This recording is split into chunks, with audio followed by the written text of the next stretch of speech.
a quick video to get some thoughts out there and jumpstart this series. Let's go. When you think about it, blood is all you have. God aside, your own blood and kin are the only things you can truly rely on in this world, even though many seem to be forgetting this. Before people underwent collective amnesia, it was normal to keep track of one's origins. The profession, birthplace, historical connections, achievements, and so on were all tied to your family name, to your gens, as the Roman called it.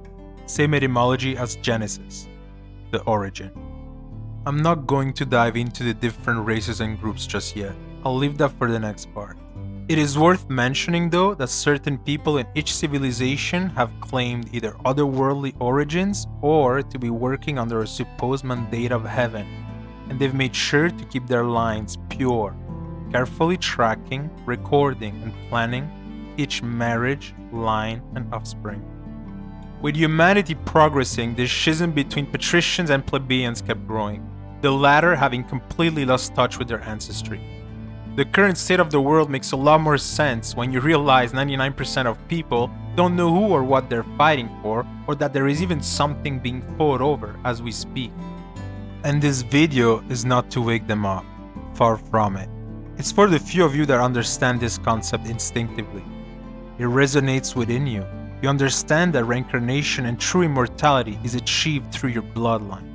Our ancestors knew this, hence the meticulous tracking. The idea is that each time a soul descends to this world, one of its components is rectified, and through successive descents, the soul as an entirety is rectified. Like talents and qualities, sins are also passed through your genes. It is up to you to correct them and ensure your next iteration is closer to perfection than the previous one. I will be borrowing from a LARP some of you should be familiar with by now, to simplify the concept and applying a sports analogy to it. Let's imagine that each individual bloodline is like a football team in a bus, traveling to the World Cup, with no hired driver, but instead with each member getting a turn at the steering wheel, with full free will.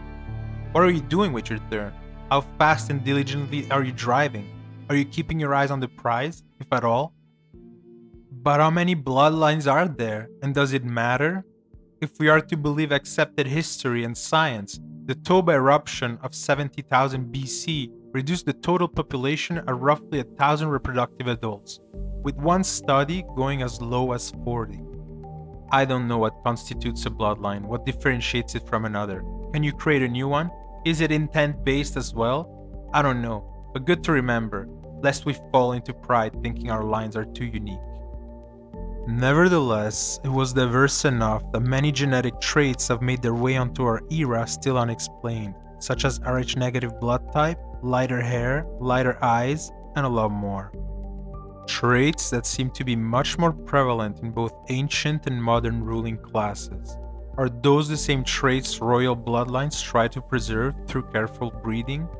Could these mean something about your origins too? We'll find out through the course of this series. For now, keep all of this in mind, and pay attention who you breed with. I suspect genes and blood also tie to one's genetic memory. But yeah, next part. If you want to watch the next one, feel free to subscribe. As always, peace out, and Godspeed, boyos.